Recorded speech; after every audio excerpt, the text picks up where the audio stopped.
Good evening, ladies and gentlemen. Welcome to another live edition of From the Chair, where inclusion matters. Tonight is going to be just a recap night.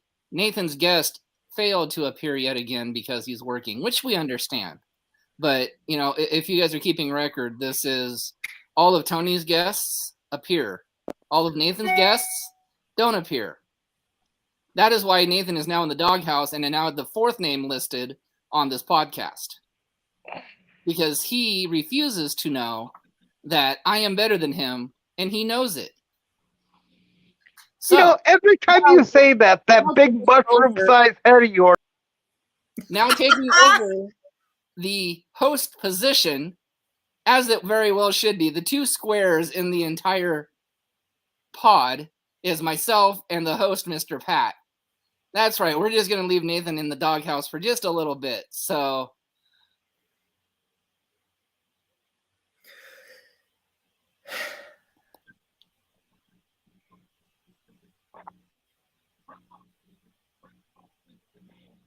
First of all, I'm not losing my hosting. I'm sorry, ladies and gentlemen. We've had the host, the ex-host, has seemed to lost his mind. Now we can't hear him at all. What are you saying there, Mr. Noss? Sorry, we can't hear you, Mr. Noss. You can sit in the podcast all you want, but I guess your opinion don't matter tonight. Moving on.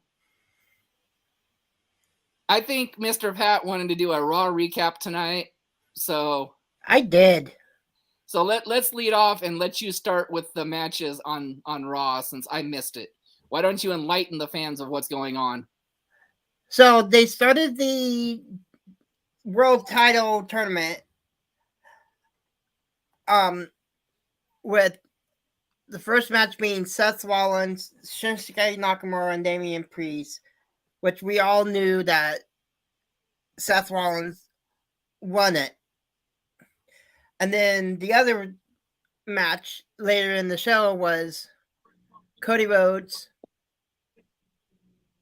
Finn Balor, and The Miz. And like we predicted in that one, Brock Lesnar interfered and prevented Cody from winning, which set up Finn Balor to win it.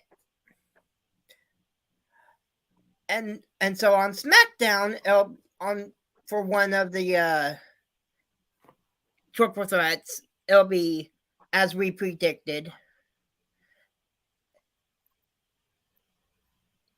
as of me and Tony predicted. It will be Bobby Lashley versus Sheamus versus Austin Theory. And then it's going to be AJ Styles, Edge, and Rey Mysterio.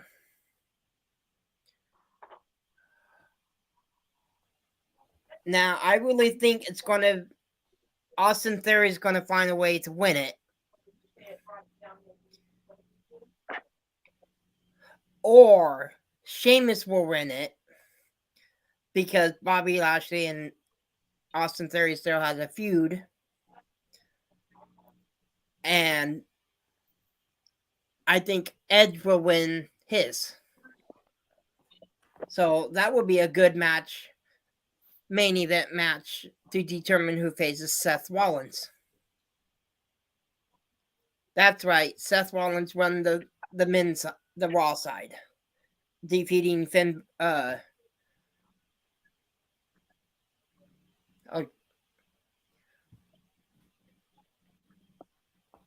Yeah. Finn Balor.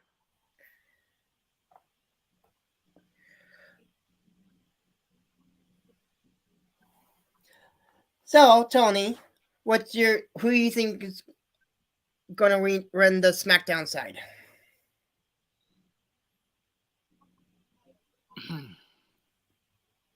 That's hard to say. So I think I'm going to welcome back in if he can be a good boy. And he can admit what just was put in the chat. I'll let him.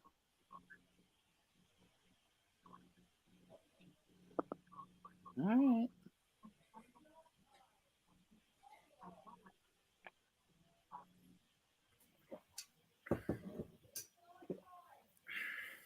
moving forward,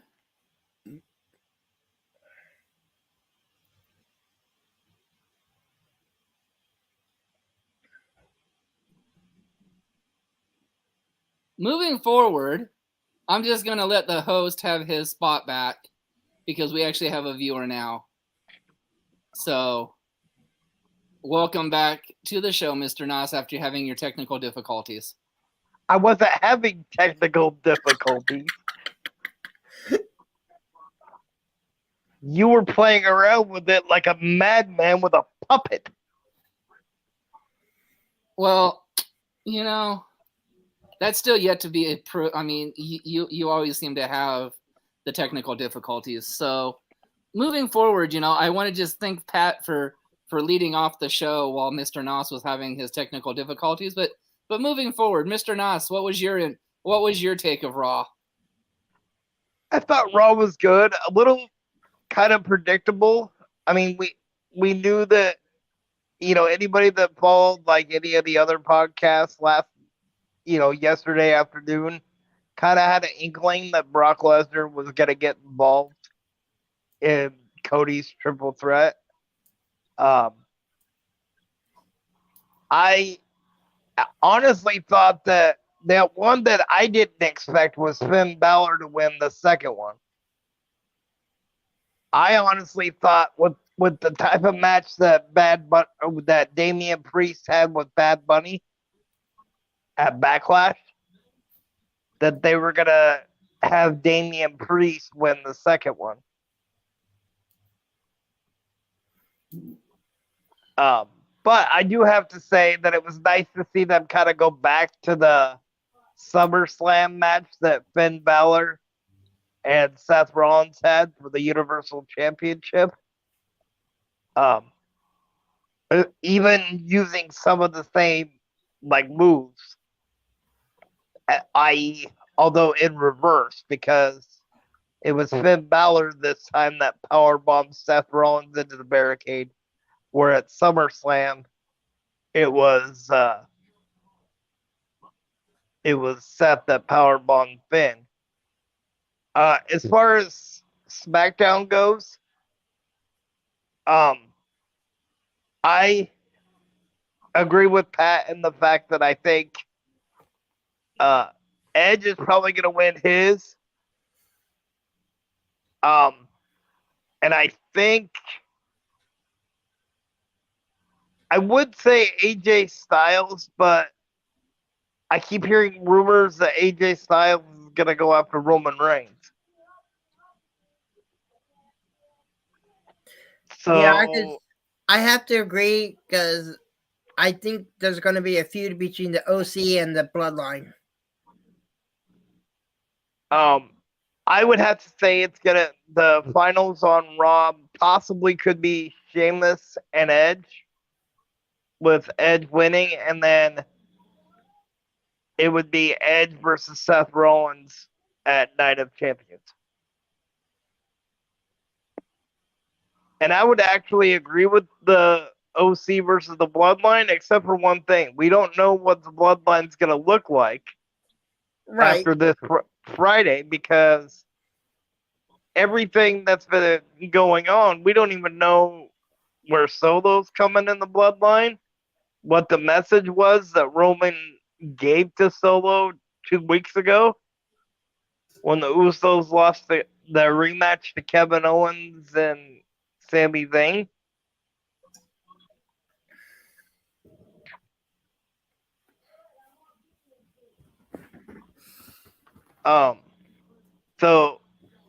But on that same hand, though, I would like to see the Good Brothers or the OC actually get into a big storyline, because I think since they've been back, even though they've been with AJ Styles, and yes, a lot of that had to do with AJ's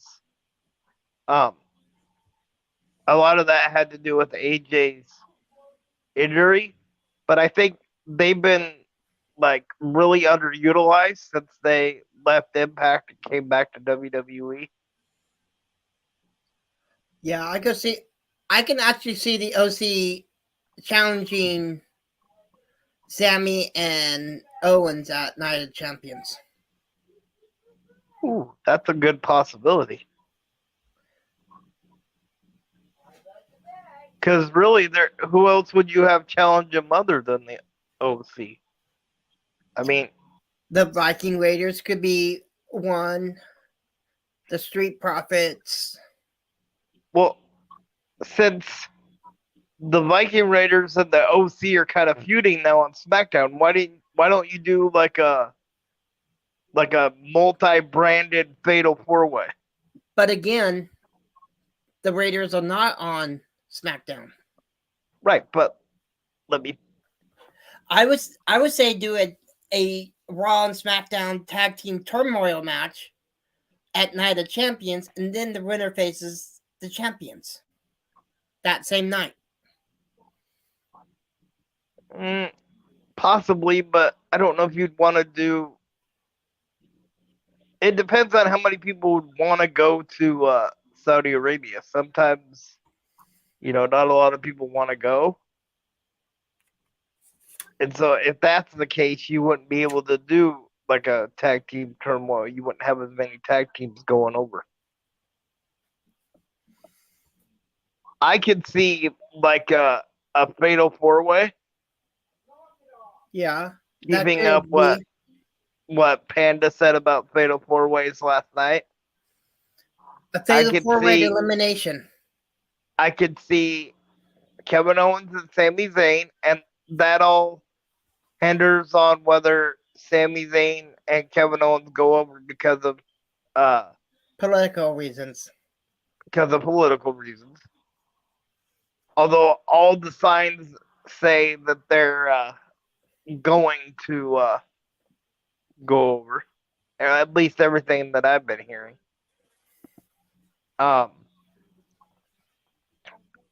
So I could see Sami Zayn and Kevin Owens versus the Viking Raiders from Raw versus the OC versus the Street Profits. Yep. But again, I would make that a Fatal 4-Way elimination. Yes. But instead of doing it a traditional Fatal 4-Way, do an over-the-top Fatal 4-Way elimination.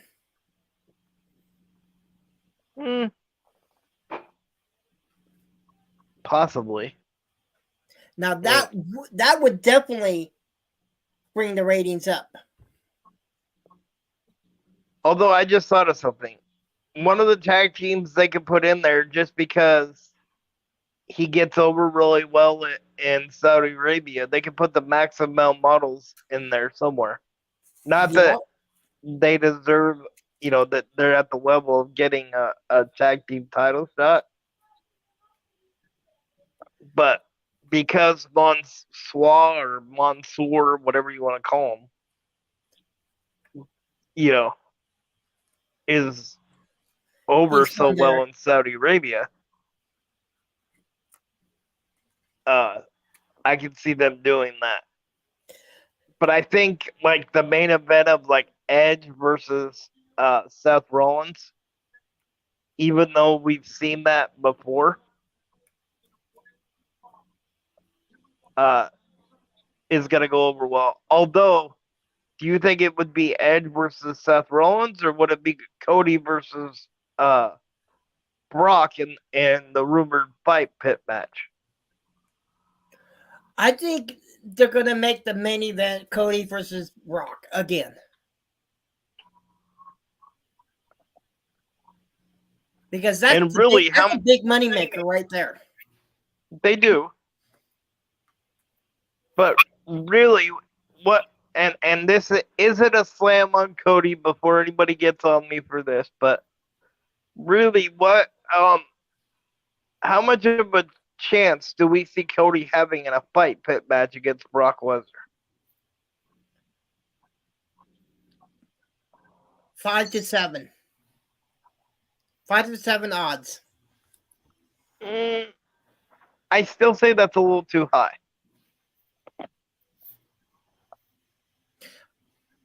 I really think Cody will put up a good fight, but ultimately Brock's going to win it. And I'll tell you why I think that's a little too high. Cody likes to fly a little bit. He likes to do the disaster kick. He likes to do the Cody cutter. The way the fight pit's set up, you can't really move well enough in that thing unless you like find a foothold on the chain link around the ring to springboard back off of. Now, you bring an interesting point about the fight pit. Yeah, it's going to be Brock and Cody in a potential fight pit match. I can see Endeavor and UFC bringing in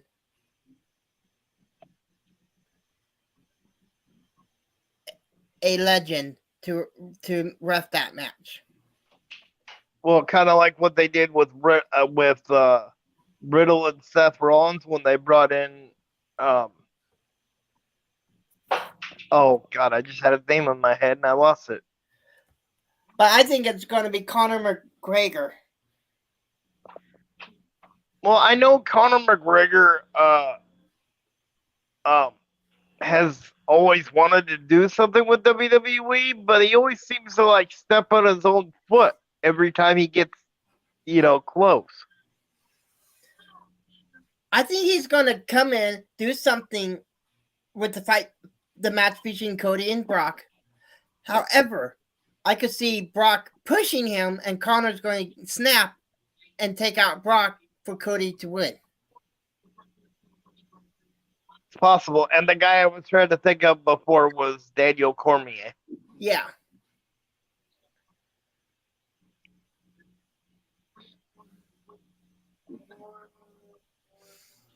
Well, how about this? There's a former WWE wrestler that's always keeps saying in interviews and stuff that he wants to get another appearance in WWE again. And he's had some experience in a different version of the fight pit in WWE, which would be Ken Shamrock. Yeah. I could see Shamrock coming in and being the enforcer for that match. Or what if, because Shamrock was an NWA champion, granted back when it was TNA and NWA, what if Shamrock wasn't necessarily the referee, but he trained Cody? I could see that. I could see Shamrock training Cody to be in the fight pit. I really do. Because who knows the in and out of the fight pit better than a UFC legend? Either Shamrock or Randy Couture, because who or would Conor know? McGregor. Well, the reason I said Randy Couture is who would know Brock Lesnar better than Randy Couture? This is true. Granted, Brock beat Randy Couture to win the UFC championship. Now, speaking of Night of Champions, this is what I predict is going to go down. Seth, like you said, Seth versus Edge. However, just to think of it, Seth has not been able to really beat Edge. Not necessarily. He beat him a couple of. So I still say Seth would win it. Well, wasn't it during the Seth Edge match where Edge got taken out on the stretcher? No, that was Seth. I thought Edge got taken out on the stretcher too. Because that's why Edge got so pissed off. He kept using the chair when he did when he did the crossface. I think it was Edge that won that match, but I can't remember. No, I know he won, but I'm saying it wasn't like one-sided. Like Seth Rollins put Edge in the hospital. That's why Edge snapped and started using the chair leg when he did the crossface. But again, my predictions are Seth and Edge for the world title. Seth winning. Roman versus AJ Styles. Rhea versus Natalya. Yeah. Fight pit between Brock and Cody. Fatal 4-way for the tag titles. Bobby Lashley and Sheamus against in a triple threat against Theory for the United States title. Gunther defending against Finn, because I could see a feud between Imperium and Judgment Day. Possibly. So I would say Gunther defending against, whether he is deserving of it, Dominic. Yeah. With the help of Finn and Damian helping him win it.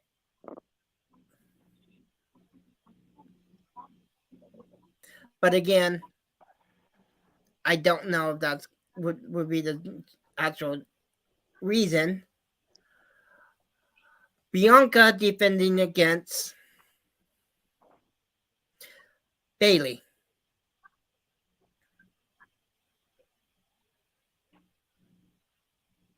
Okay, here's my responses to those. I don't think it's going to be I think Roman's going to face AJ eventually, right? Yeah. But I think you were onto something before, the more I think about it. And I think because of what Bobby Lashley said right after he got drafted to SmackDown, I think it's going to be Bobby Lashley versus Roman at Night of Champions.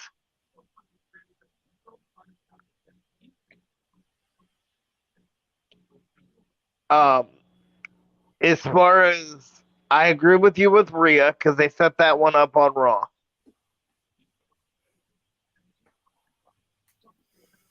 As far as Gunther goes, I would put him because he had such a good showing at Backlash, albeit in a losing effort. Backlash. No. I'm saying his opponent had a good showing at Backlash. The guy I would put Gunther against.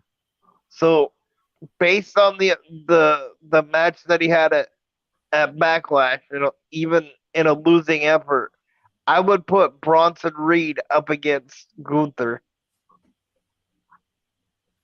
Yeah.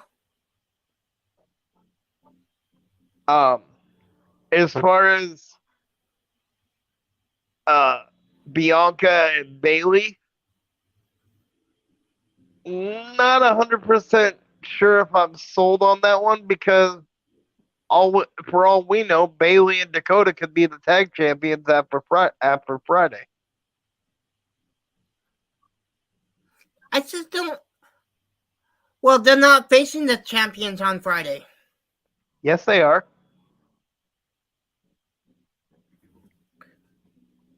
That's right, they are. Okay. I had it. I forgot. Sonya and Chelsea's trying to get another title shot. They're trying to get the petition, but Bayley and Dakota have the next shot. So as far as Bianca goes, this one's going to come out of left field, and they haven't really done much to really elevate her, but I mean, she was in the title picture in the NXT UK. And I think the matches that they've had on Raw have been good ones, and I think it would be really good over there. Plus, Saudi Arabia has a tendency to do matches without a lot of build just because they want the reaction. So I would put Bianca up against Piper Niven.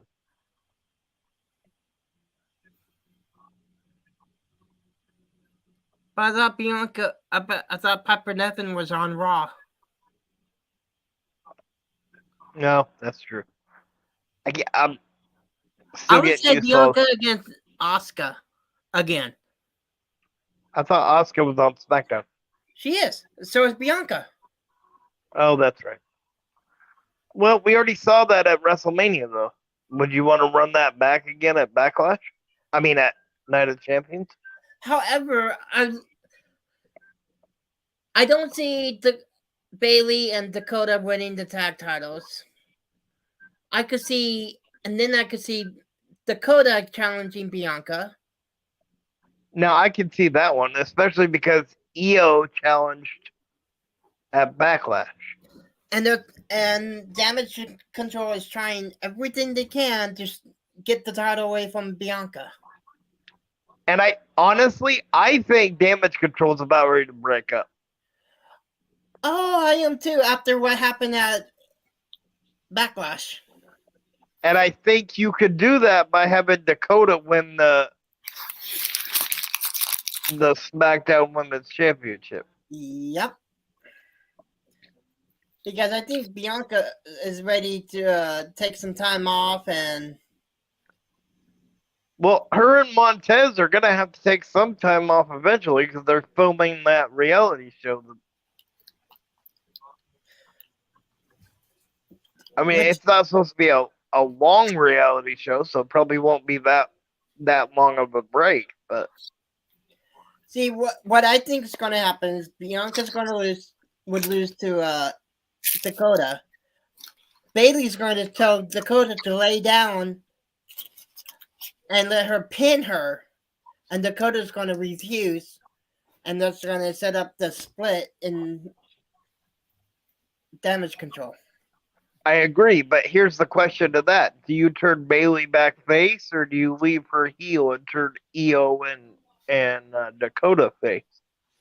I would turn Io and Dakota face. Bayley's a better heel than face. Well, it depends on which face Bayley you're getting. Because don't forget, she was very popular as like the hugger Bayley.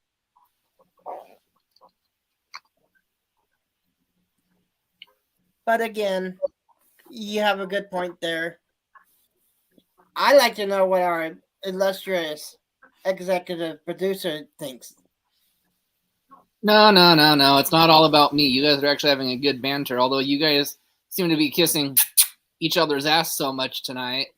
It makes me sick. Well, no, he's bringing up good points. I'll give people kudos when they bring up. You might as well just get the chapstick out now because the Nas is kissing so much ass. It's not even funny. You know what? I have never kissed ass in my life, and I ain't going to start now, and I definitely ain't going to start with Pat. But you've been kissing it all night.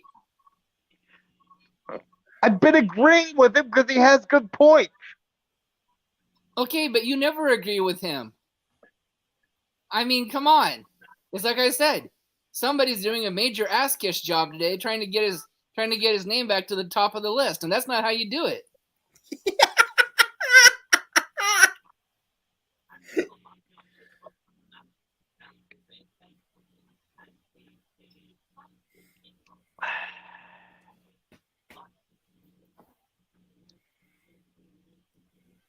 And you're right. Pat has been making some really good points tonight. Looks like he's been doing his homework, unlike Mr. Nos tonight. All he can do is... I always do my homework. Thank you very much.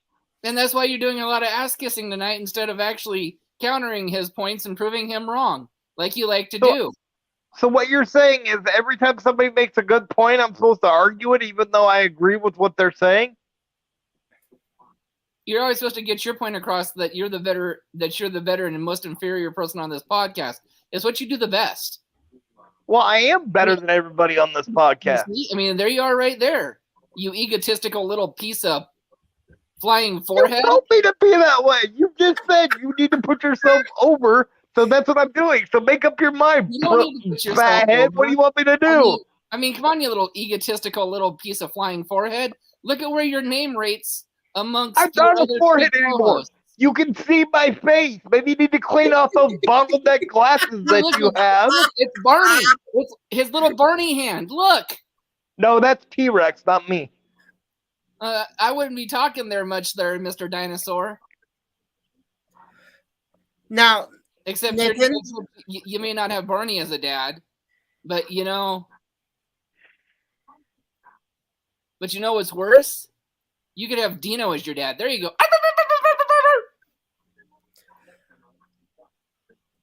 Now both of you are really? Both of you are not going to like me on this one. Really? Dino, that's the best you got? Would you rather be Odie? Odie?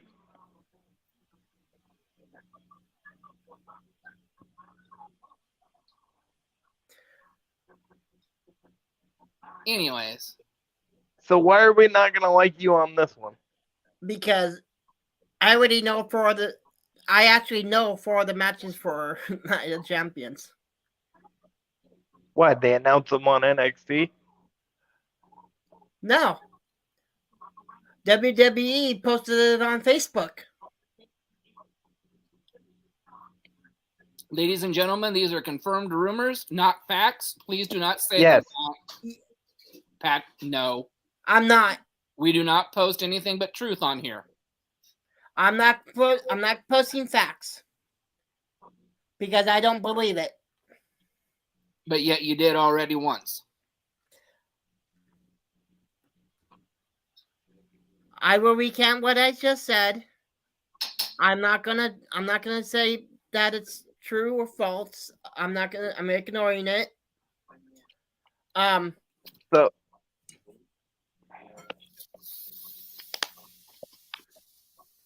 but no, I actually believe, and I agree with you, Nathan.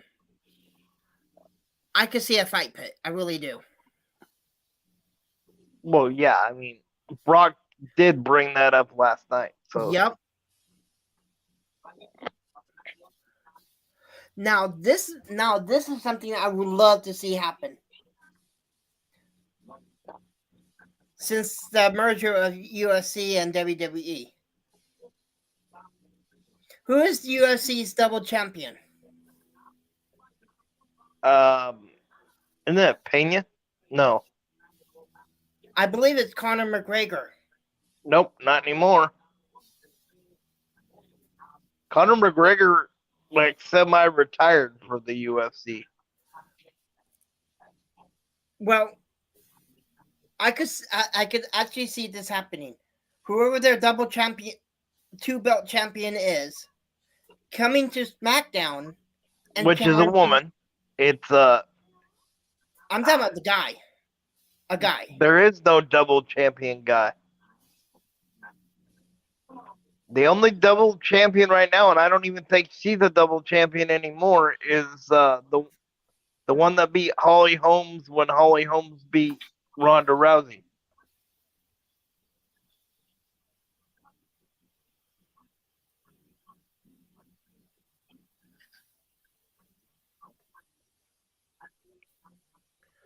If you want to get perfectly honest, Banana Nose, the only one I could see from WWE going over to or from UFC going over to WWE is, and I'm going to butcher this last name, Adesanya. One, because he's already said that he wants to go over, and every time he has a big fight, he uses some kind of WWE flair in his entrance.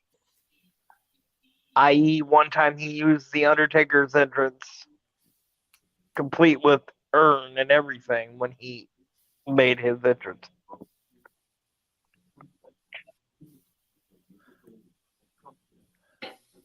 But no, I would love to see whoever the UFC champion is come to SmackDown and challenge Woman. I'm full disclosure. I don't really follow UFC very close anymore. I did for a while because I was thinking about doing some cage announcing for him. You know, like what Bruce Buffer does. Uh huh. But that got a kibosh put on it, so that didn't happen. Plus, it's kind of hard to follow UFC because it seems like every week they have a pay-per-view. You know, I just thought of something that's going to happen. That might happen on SmackDown. Bobby Lashley is supposed to be in one of those triple threat matches. Yes. What if? Hold on. Oh, we had a viewer, and I was gonna say welcome, but they hopped off. What if Bobby pulled himself from that match to challenge Roman? Why would he pull himself? Because he would carry more.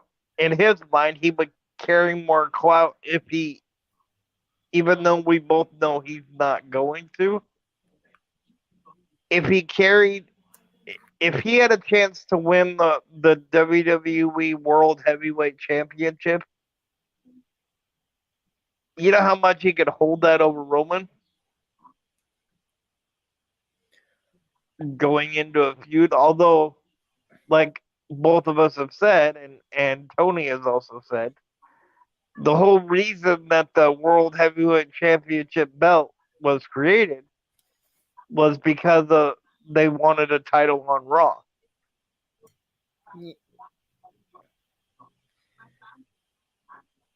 So it's like Tony said, the more I think about it, I think he's right. I don't really understand why they put people from SmackDown in the tournament to begin with.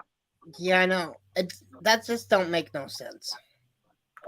I mean, you just had a draft. So you replenish your talent pool as far as Raw goes, but you can't come up with 6 people on Raw to put in the tournament?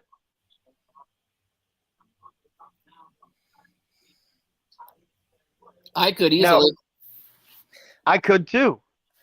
There was easily enough for 4 triple threat matches.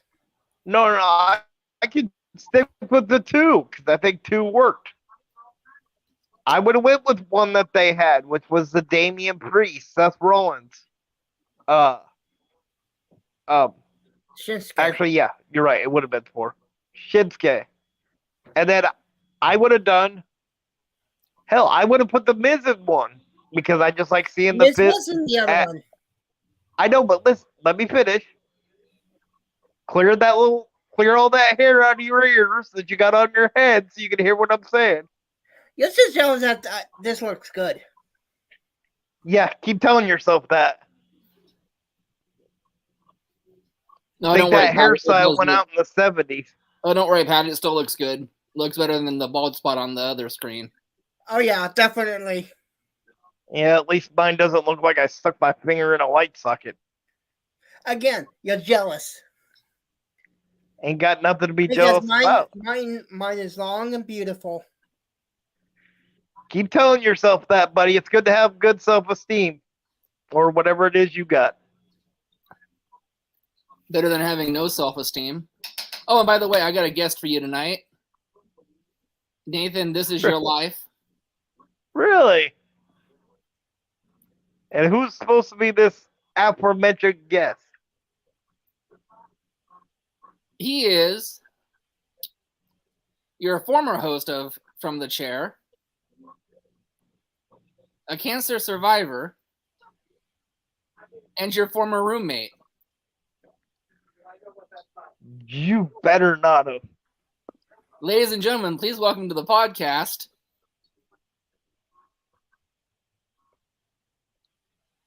I couldn't do it to you, psych. Shut up. See, that's how you gotta. That's how you got to do it, pal. You got to sneak attack him. It's a good thing they're not testing my blood pressure right now.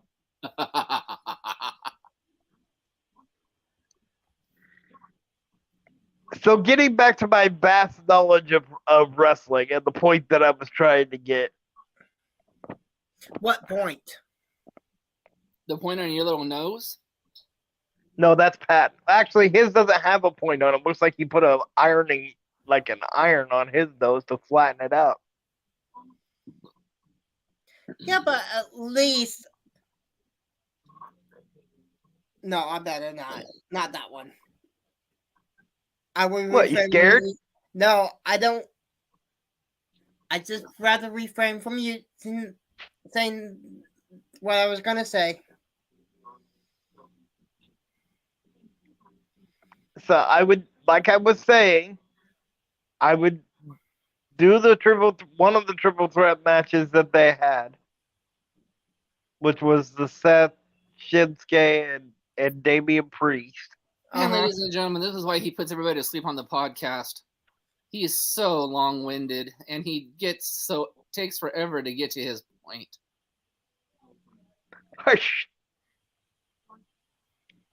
So what I was saying was, how dare you shush me? How dare you shush me? No, mister. Let me tell you, I'll shush you. Now, shush!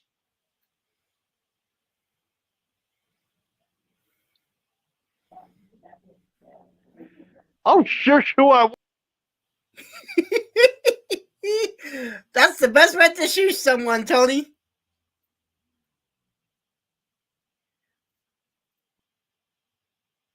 All right, Mr. Host, I dare you to do that again. Come on back in.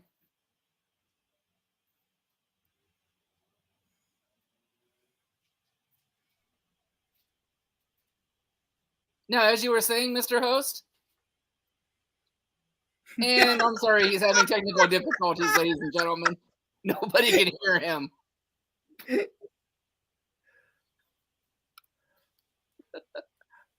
No, but I do agree. It should have all stayed on Raw, which one of the triple threat matches should have been. I mean, there were several men left out. I mean,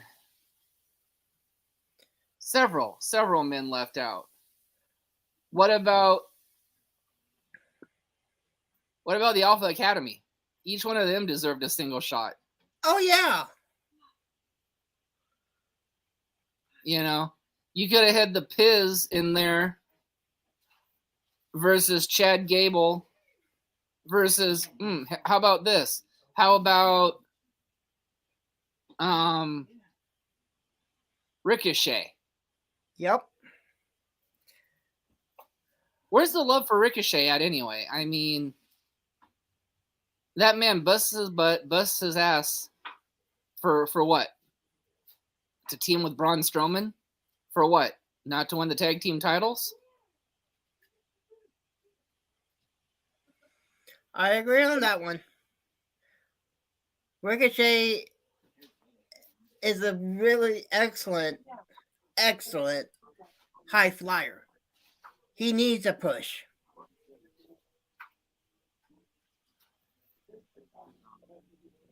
You know, and then what about one of the NXT call-ups? JD McDonough.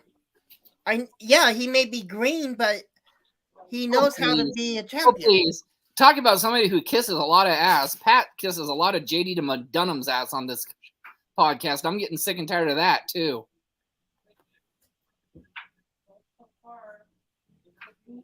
That's right. I can be an equal host hater. Okay? I can easily do the same things to you as I can do to Mr. Noss. JD to McDonough, yes, is exactly right. He is green. And Mr. Host, you probably can try talking again. I think you're out of prison. As I said in the chat, since you guys muted me, and that was the only way I could communicate, it's too soon for JD McDonough. I was just getting there. See, I would have put JD in. Now, just hear me out. I would have put JD in there, but I would have put him against Braun Strowman, and I would have put him against Bronson Reed. I still say it's just too soon. Because JD is green, I would have put him against bigger and more brutal men, so he would lose. Yes, but what's that gonna accomplish? It'll season him. It's not about season him being him and seasoned. throw him on the fire. It's not about him being seasoned. He got a lot of seasoning in NXT UK and in NXT. It's the fact that, like, if you're gonna put somebody in one of those triple threat matches, you have to make the fans believe that they're a viable contender for the title. And JD McDonough, even in NXT UK and in NXT, the regular NXT, never even got close to having a championship shot. So if he can't even get a championship shot in both the NXTs, then what makes you believe that he can get a title shot on the main roster right now when he just got called up? Here's the thing you forgot. JD McDonough did have a title shot again when Braun Breaker was the champion, but came up short. And you answered my question. He came up short. And he kind of like the host knows. He came up short because I'm ignoring that comment. Kind of like the host knows. No, the host is goatee. Hey, I do that on purpose. What, you put a goat on your face? I didn't know Mikey was there.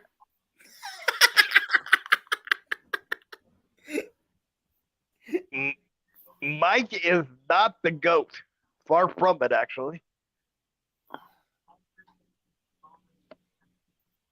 And anybody that thinks he is needs to get his brain and his eyes examined, and or hers, depending on who you are.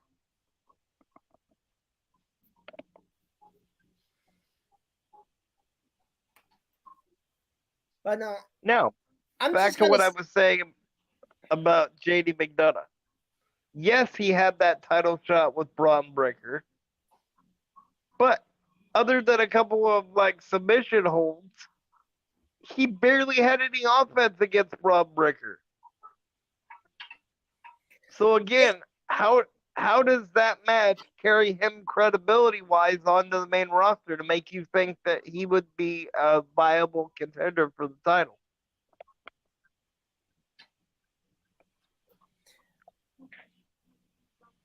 Because he wouldn't, like I was saying, he wouldn't win any matches because he's too green. I understand that he wouldn't win, but what I'm saying is everybody that was in those triple threat matches, yes, even the Fizz, in some level you could believe could be the world heavyweight or the WWE World Heavyweight Champion. If you would have put JD McDonough up there in the triple threat match, there's no way you could have looked at him and said viably he would have been a contender for the title.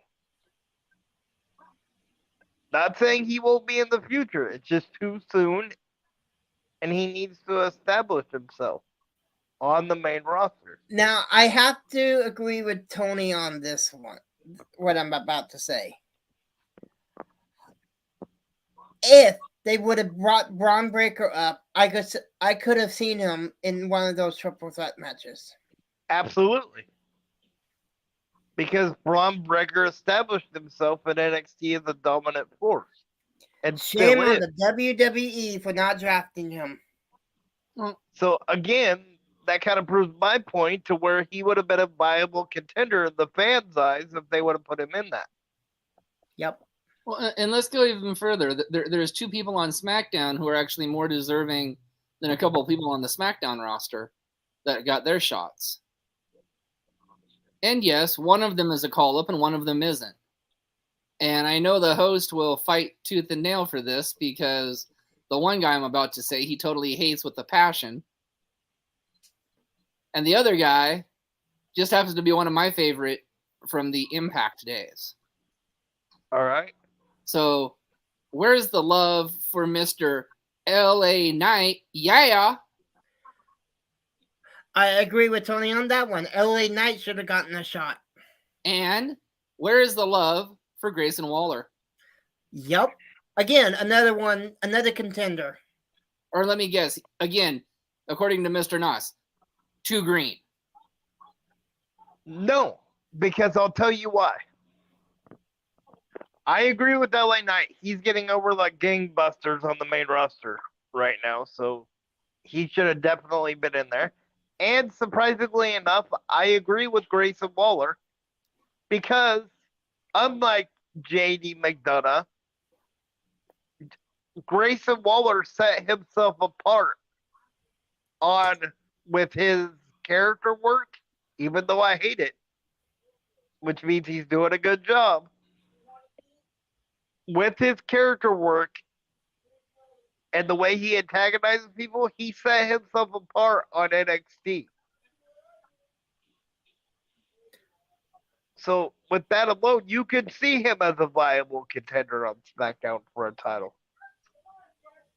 Now, speaking of SmackDown, I can't remember who it was that came from NXT, but he's going to be taking on Baron Corbin. Cameron Grimes.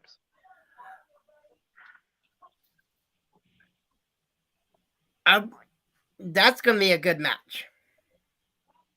That's going to be a good match, but I'm glad they didn't put him in that either. Yeah, Cameron. I would have said no to Cameron in a heartbeat.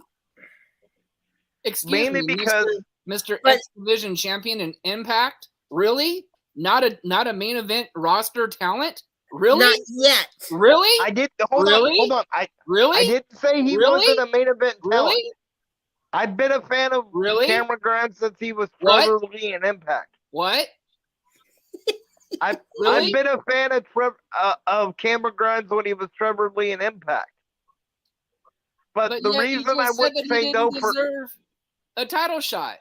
He doesn't right now, and I'll explain why if you give me a chance. Champion. Yes, but I'll explain why if you give me a chance. And I think this is dude, multi-time X Division champion, couldn't do anything else in Impact. And I'm not taking that away from him. Then he went to freaking WWE and won the North American Championship. And you still don't think he's deserving of a world title?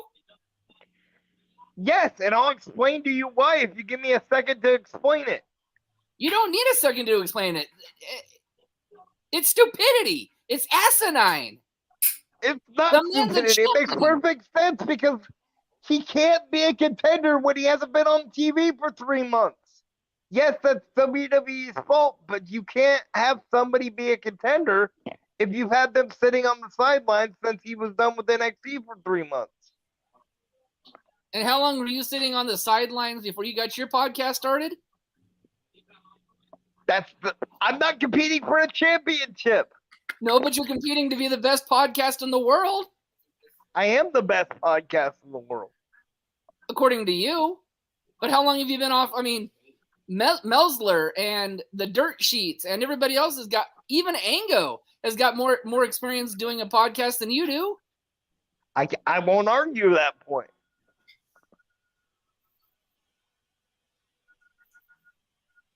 But you guys are forgetting about another call-up that probably should have been put in a triple threat match on Raw. Who has proven himself on the main roster. And that's Apollo Crews.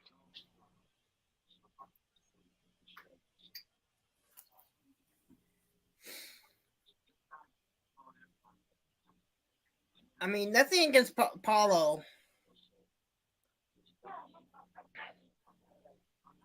I just don't see him at this time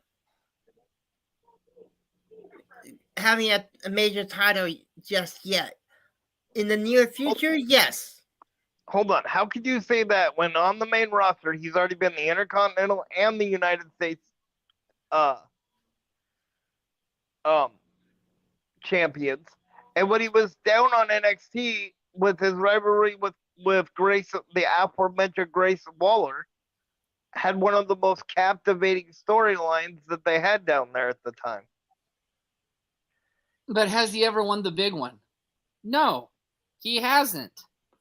Why? Yes, but his Because resume in WWE should have at least put him in that one of the triple threat matches. You can't say that. You were touting about Cameron Grimes' resume in TNA. So if his resume in TNA would mean something in WWE, then why wouldn't Apollo's? Because Cameron Grimes is so much better than Apollo Crews. Apollo Crews couldn't even hold Cameron's jock strap, man. I would have put Xavier Woods in that match over Apollo Crews. Why? Because Xavier Woods proven time after time he can hang with the best. I mean, has Apollo Crews decided which persona he's going to be? Is he going to be the fun-loving American Apollo Crews, or is he going to be the Jamaican man? Actually, it was Nigerian. Or is he going to be Nigerian too? I mean, come on, seriously? Which persona is he going to be? Okay, I'm going to answer both of those questions. First of all, he should be the character he was in NXT when he was writing in that journal and had that captivating storyline. So that's number one with Apollo. Number two, with Xavier Woods, I think that is incredibly wrong, because how are you going to have Xavier Woods be in the triple threat match for the heavyweight championship when he got one shot at Gunther for the Intercontinental title? Other than that, he's been a tag team wrestler all his career, and last Monday should have shown where they're going to go with him, at least in the beginning with on Raw, when they had him hanging out with Akira Tozawa, which, as far as Akira Tozawa goes, he's kind of just been a castaway. Because Xavier Woods, again, he is more deserving to be in a main title picture, because it makes sense for him to be in there, since Big E's already been a champion. Kofi's been champion. Why not have Xavier Woods as a champion? Because then each member of the New Day could say they've been a heavyweight champion. Yes, they could, but why put a title on Xavier Woods if you're trying to establish the world heavyweight title on Raw? Because if he follows the pattern of Big E and Kofi, he wouldn't have a long title reign anyway. Kofi didn't have a long title reign. That's my point. Big E had a longer title reign than Kofi. But it still wasn't a long one. You want to talk about long title runs? Mr. 1000 Days. And I don't agree with that. You know, Mr. 1000 Days is a part-time wrestler. Well, I mean, Bruno Sammartino back in the day was a part-time wrestler too. But again, that's what they did back then. Pedro Morales. But again, I understand that's what they did back then. I understand that. You know, I mean, I think this 1000 Days would be more believable if he was out there defending the title every single week. Absolutely. But he's a dynasty, and he thinks he's better than all of the ones that came before him, and he thinks that he deserves the same privileges as all of the ones before him, and he doesn't. You know, case in point, you know, let's just go there for a while. You know, let's go to his uncle and his father.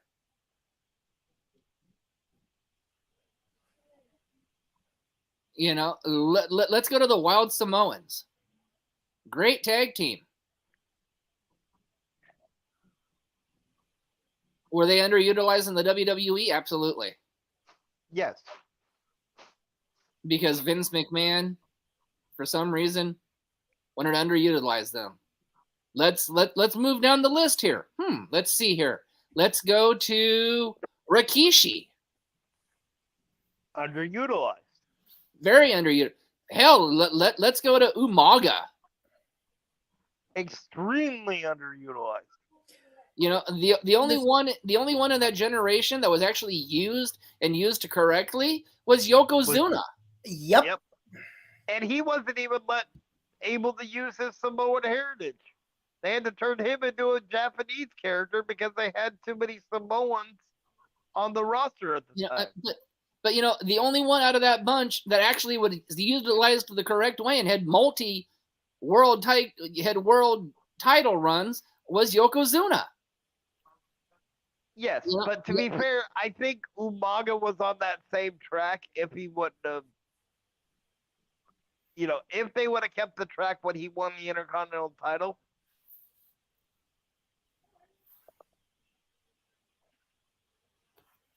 And for whatever reason, I think they missed the boat on Rikishi when they turned him heel with The Rock. It wasn't with The Rock, it was with Austin. But he was still heel with The Rock, too.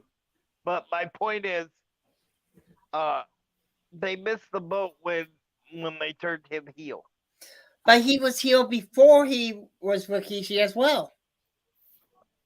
But please don't tell me you're talking about the Sultan. No. When he was one half of the Head Shrinkers. Yes, but one half of the Head Shrinker wasn't going to go for the heavyweight title. Hell, that version of the Head Shrinker didn't even get hardly a shot at the tag title. No, they didn't. You know, and then you go further into the future, The Rock. Okay, again, I think he was even more utilized better than Yoko. Than Yoko, yeah. You know, and we're talking Yoko didn't even have anywhere near the 1,000 days that Roman's about to do. The Rock didn't have anywhere near the 1,000 days that Roman's about to do. My point in all this is Roman Reigns is a phenomenal wrestler, but he's not The Rock. He's not Yokozuna. He slid into the top spot because John Cena took his ball and went home. Yep. And I might get some controversy from this next statement, but I think it's a valid question. Do you think that Roman Reigns is actually doing a dishonor to the Samoan family by having a part-time title reign that lasts this long?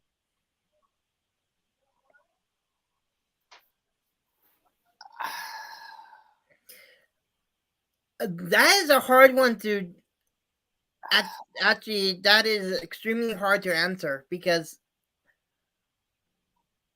I don't know.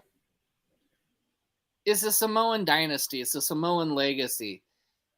Should it have ever went this high to be 1,000 days? No. Is he doing them dishonor? Depends. You know, Rock hasn't commented on this yet. You know, you haven't heard Alpha or Sika. Well, I mean, they came on Raw and acknowledged him as the next tribal chief. However, that can easily be put into a storyline with Jimmy, Jay, or Solo. You know, with Rikishi coming and helping his boys do the same thing that Alpha and Sika did for Roman. Yep. You know, or God willing, if Roman Reigns hangs onto the title another couple of years, in comes in comes the other Samoan dynasty member and wipes the floor with him and takes it when he makes his WWE debut, and I'm talking about Jacob Fatu. Even if it takes like 2 years, because I don't think it'll take that long for Jacob to go to WWE. I don't think it's going to take that long for Lance to go either. No. As soon as Jacob leaves MLW, Lance will go with him.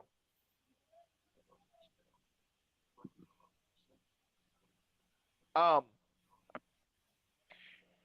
was going to say something. I think it's going to be Solo that becomes the new tribal chief. And I actually see Solo turning on his two brothers. Here's the reason. Here's the reason I say that. If you remember a few months back, Paul Heyman brought up something that the elders said Solo. Not that Roman requested Solo. This is true. That the elders from the tribe sent Solo to watch out for Roman. So who's to say the storyline can't be that, yes, the tribe sent Solo to watch over Roman, but they also made Solo the true tribal chief.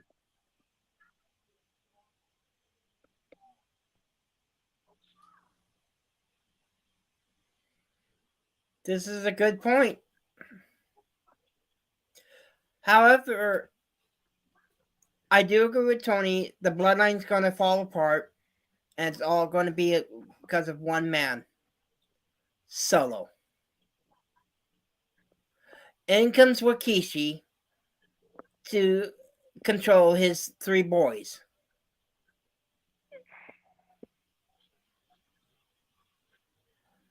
And then on the out is going to be Roman. Let's take this one step further, though, honestly. Solo's going to be the one that beats Roman. Yep. I agree with that. But, you know, every time Paul Heyman comes out, is he really talking to Roman Reigns? I don't think so. Is he talking to Solo? Is he talking? Well, if Solo's in the ring, is he talking to somebody else? Could it be Rikishi? Could it be Alpha and Sika? Alpha and Sika? Could it be The Rock? Yeah, we never know who's on the phone. Everybody just assumes it's Roman. Could Paul Heyman be? Could Paul Heyman be the linchpin in breaking up the bloodline? Yes, I truly believe that. It won't be Solo. It won't be the Usos. They'll have a part in it. But when it blows up, it's going to be Heyman that blows it up. And I think what people forget is they think, oh, Paul's connected to Roman. No, Paul's connected to the Samoan dynasty from way back. Yep. Paul Heyman's connected to Alpha, to Sika, to Rikishi, to Umaga, to Yoko. Yes. In fact, here's a little bit of trivia for the viewers out there who don't know. Paul Heyman managed Rikishi and Samu, the original head shrinkers in the NWA. Yep.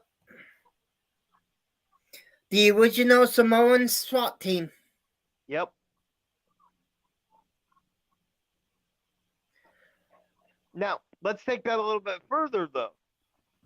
If this happens like we all think it's going to, and if Roman takes his well-deserved break or whatever he's going to do after he loses the title,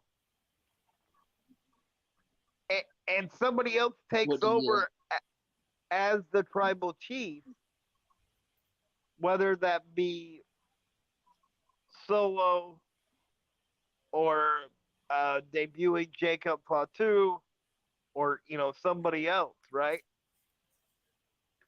Then what character does Roman Reigns eventually come back as?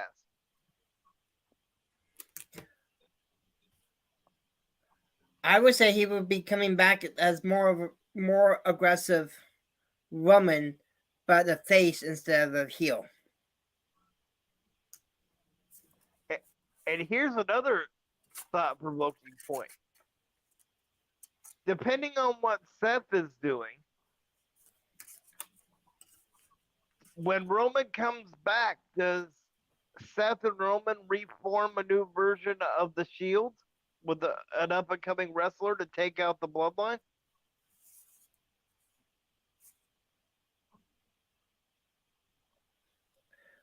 But who would they get to replace a lunatic in Jon Moxley? Maybe a not Dean debuting Ambrose Breaker if he plays the Scott Steiner type crazy character. You're forgetting Roman's probably going to take 6 months to a year off. Probably anywhere between 6 months and a year, maybe a year and a half. Yeah, because he might have to do treatment. When the Shield, he's already beat leukemia. There's no treatment. When the Shield gets reformed, it's going to have 2 members of the Samoan dynasty and Seth Rollins. Because Roman Reigns I think Roman Reigns will be the one that brings Jacob to the WWE. So you think it'll be Roman, Jacob, and Seth? Either Roman, Jacob, and Seth, or Roman, Jacob, and Lance. Ooh, I can see that being the new Shield. Interesting. It's like a Bloodline versus Bloodline.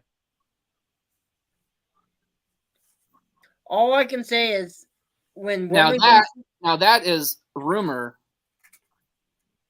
but just imagine that. Okay, you've got Team Usos versus Team Fatu. Ooh, and all we're saying right now is just rumors. We want to make sure that that's clear. But could you imagine having like Alpha referee that match? These are some of our dream matches, y'all. I mean, we ask you guys all questions, so we thought we'd come and bring some of the questions to life for you guys. And thank you to our first viewer our one viewer that's on right now. And feel free to let us know what your thoughts are on what we've been talking about in the comment section.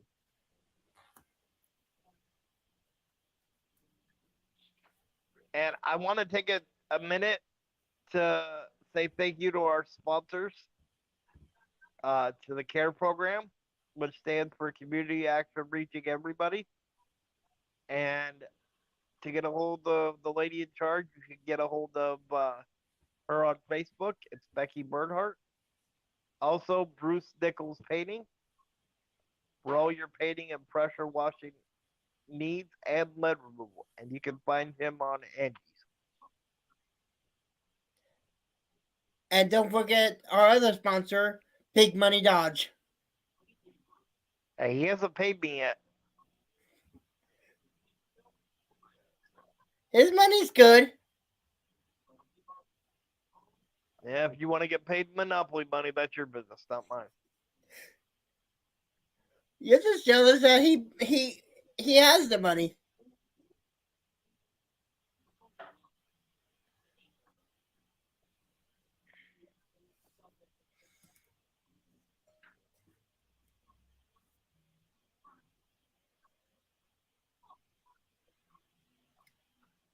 So selfishly, here's one thing that I miss seeing from the Usos, or from like maybe any version of the Bloodline, is I can't remember what they called it, but it's the dance that the Usos used to do. Oh, that I know the name of it, and I can't. It's right there on the tip of my tongue, and I can't remember the name of it. It's the Samoan War Dance. Yes. Yes, I thought that was very entertaining,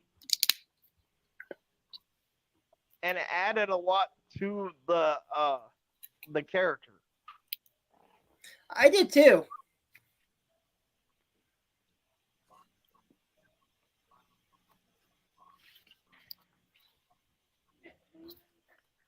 Now, let's talk about.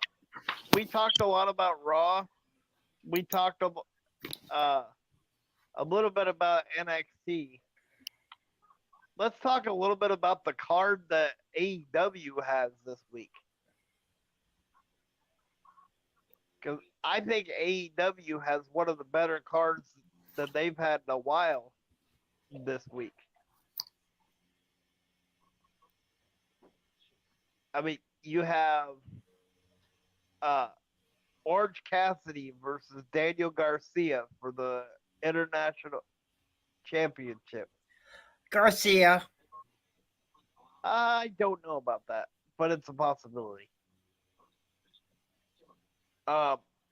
You have in a double Jeopardy match, which I think is very inventive, you have Rey Fenix versus Claudio Castagnoli, where whoever wins gets a shot at the other one's belt.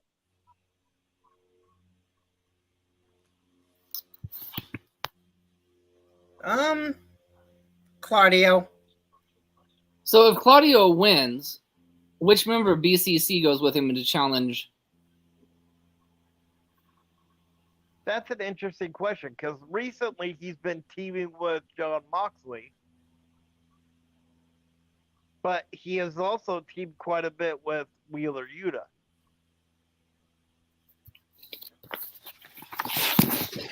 So I'm not 100% sure how that one would go.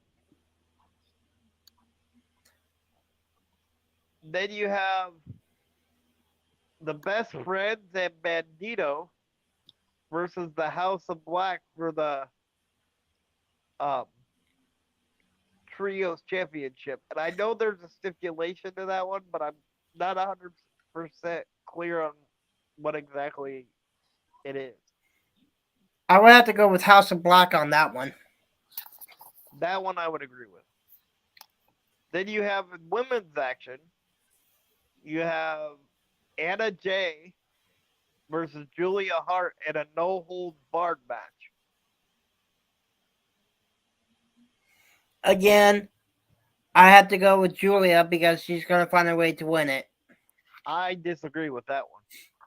If you look at Anna Jay's track record in the hardcore matches, she's had a lot more success in the hardcore women's matches than I believe this is Julia Hart's first no-holds-barred match. And granted, Anna Jay's has been in a tag team with Ty Mello, but she's been in, I think, at least two.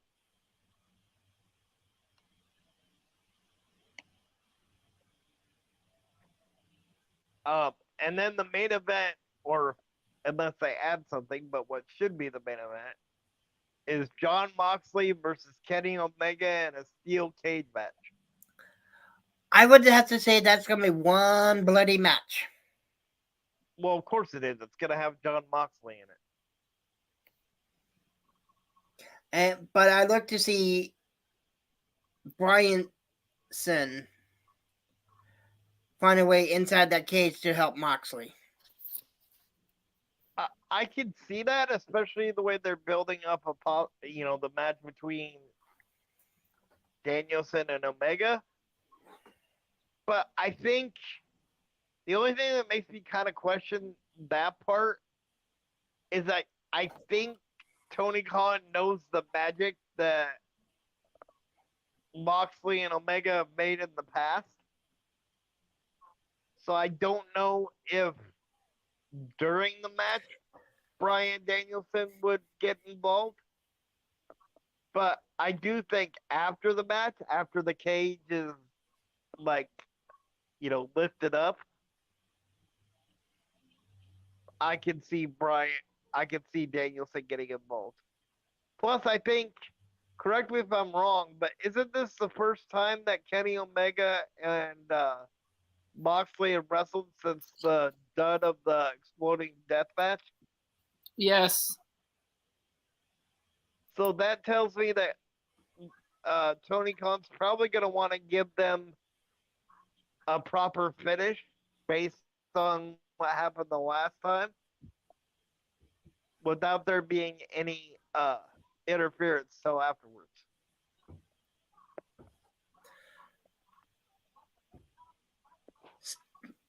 Now, on a completely different topic,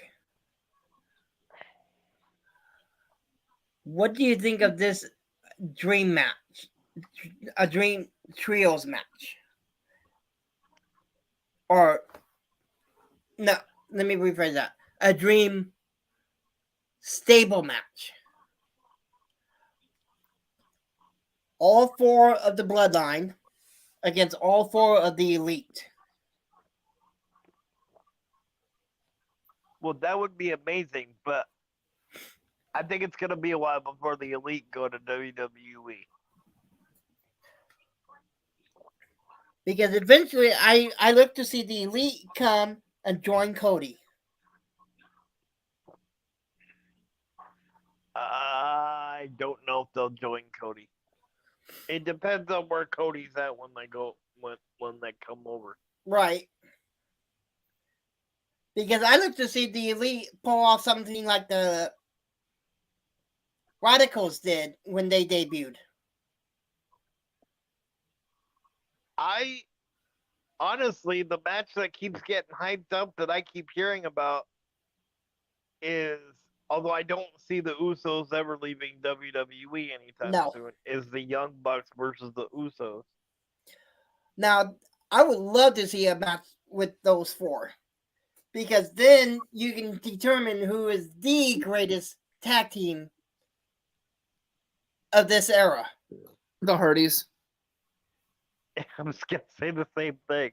And not according to the Usos. Well, of course the Usos aren't going to say the Hardys. But yes, Tony, which Hardys though? The Hardys or the Broken Hardys? Broken Hardys. Delete! Delete! Delete! Delete! Which brings me to another question. Since after the firm deletion, which by the way, the director's cut with all the uncommercial, without the commercial breaks for the stuff that we missed, when they cut out, is available on YouTube right now.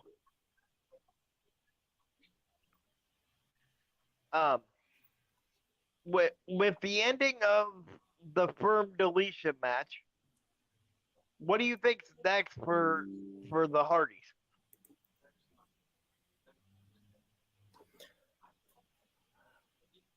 I think they're gonna find a way to delete FTR. I'm gonna go one better. They're going to procure all the tag team gold. So you think they're gonna do what FTR did and go to like Japan and Ring of Honor and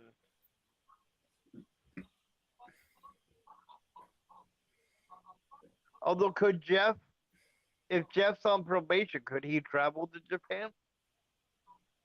There's New Japan in California. That's a valid point. There's the New Japan Strong. Of course that's a valid point. This is why I do my research. Now, Mr. Nos, don't make me delete you! Speaking of New Japan and New Japan Strong, are you guys surprised? Because I kind of am that nobody's brought up, or that Okada hasn't made more of a journey to like AEW other than like at Forbidden Door.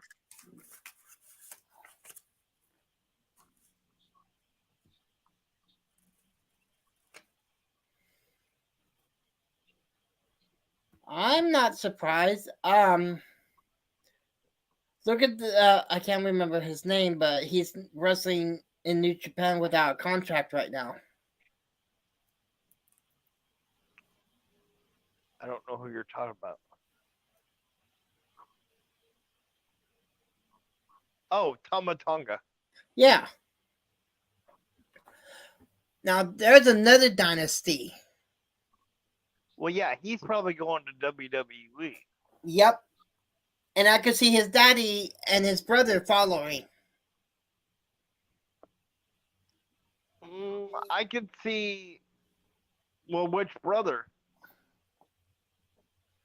Whichever one was in New Japan with him. They're both in New Japan with him. I can see both of them going. I could see a huge feud between the Fatus, which is basically the Usos' real last name, and the Tongas.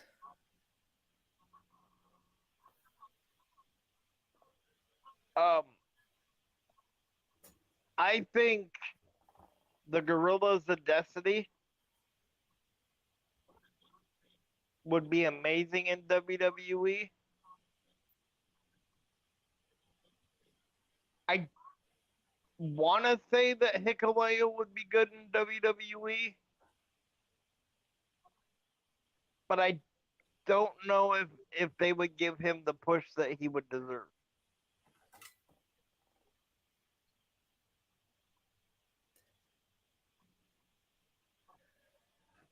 And believe it or not, knowing Vince McMahon, he would probably put Hikuleo in a tag team with Omos and have him be like unbeatable giant team.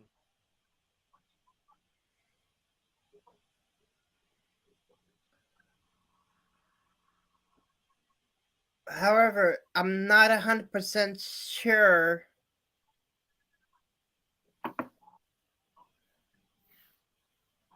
But isn't the Tongas in some way related to the Anahi family? They're all interrelated somehow. That's what I thought.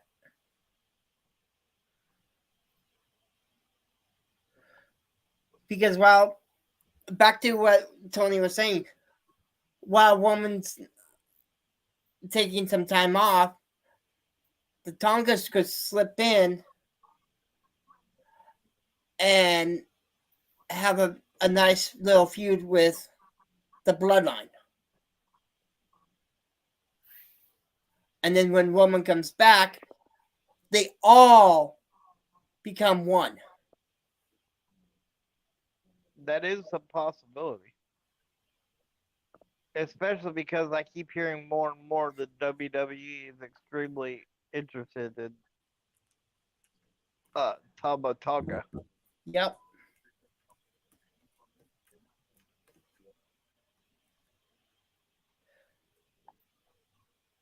Because Haku and Tonga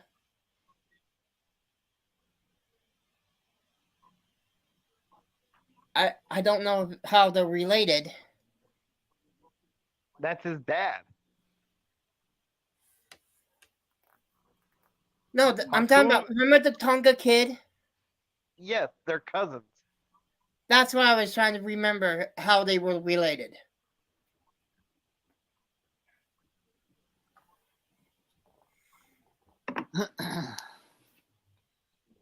All right, ladies and gentlemen. Thank you for joining us on this episode of From the Chair. But before we go, I want to endorse a few awesome interviews coming up in the next couple of days. Tomorrow night, we are joined by the man who lost to a woman at the Red Rock Rumble. Mr. Killian Crow. Dude, you lost to a girl. To a panda, and then you argued about it afterwards. And then you argued and argued and argued some more when there was clear footage that your feet touched first. Come on, dude. And Killian, no, even the British Bulldog didn't argue that much when Shawn Michaels beat him in the 95 Royal Rumble. Killian, if you want to unleash your wrath, Nathan will take all of it. Oh, so you're going against Panda Pat and saying that Killian should have won? No, I'm just saying if he has too much. No. I'm Panda all the way. I'm Panda all the way, Nathan. I'm just saying that if he has too much pent-up rage, he can take it out on you. Moving on. Thursday the 11th ladies and gentlemen, it's another day. It's Big Money Dodge Day. Well, that means we're going to see some fake $100 bills again. That's right, ladies and gentlemen. The best manager in California comes to join us from the chair. Please join us Thursday the 11th for Big Money Dodge Day. And then Friday the 12th, we're joined by Cam Drexel. Looking forward to that interview. The guy is a class act all around. Nothing but respect for that man. And then on the 13th, we have Rick Easley from a promotion down in Texas where he's the owner and promoter of the company. And then another man that was in the Red Rock Rumble will be joining us on the 14th.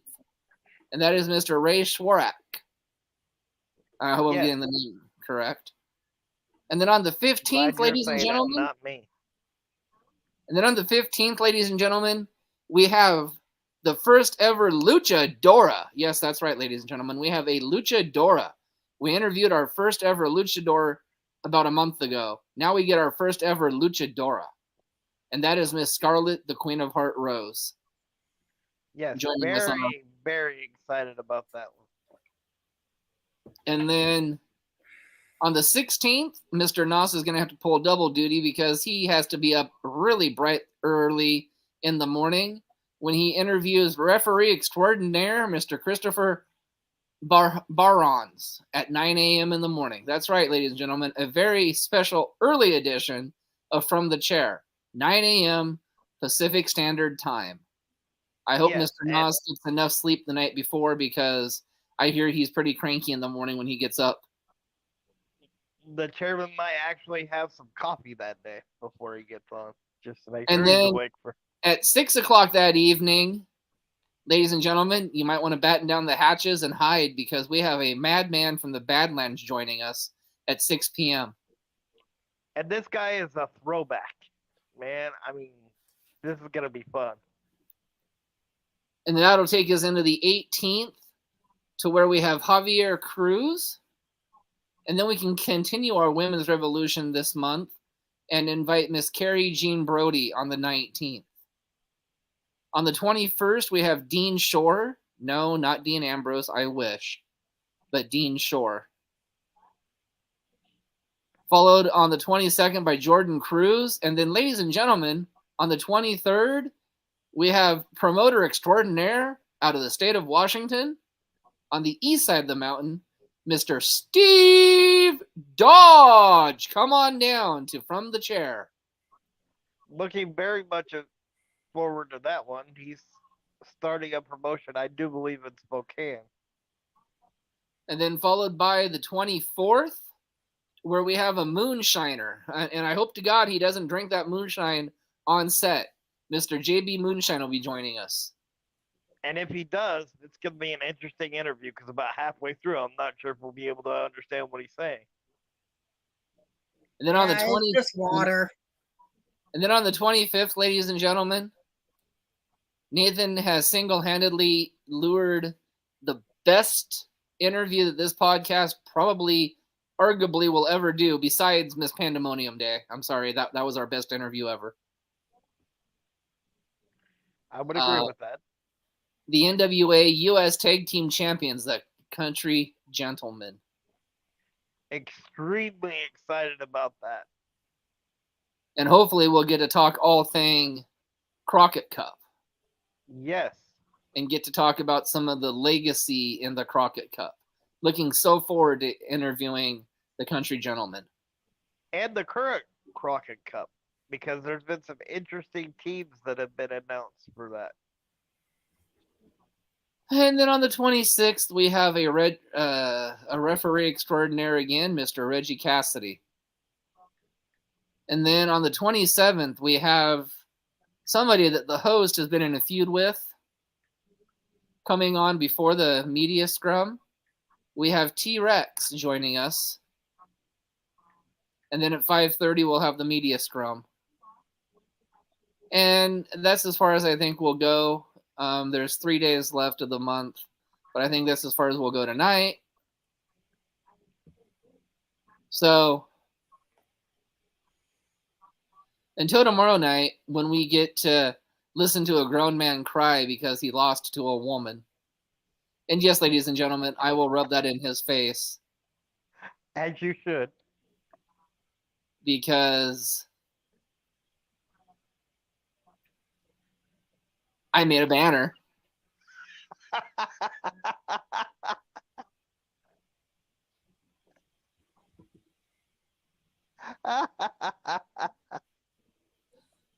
So please join us tomorrow night. You know, we should put a ticker back underneath that, and that said, well, that's Pat's idea, not ours.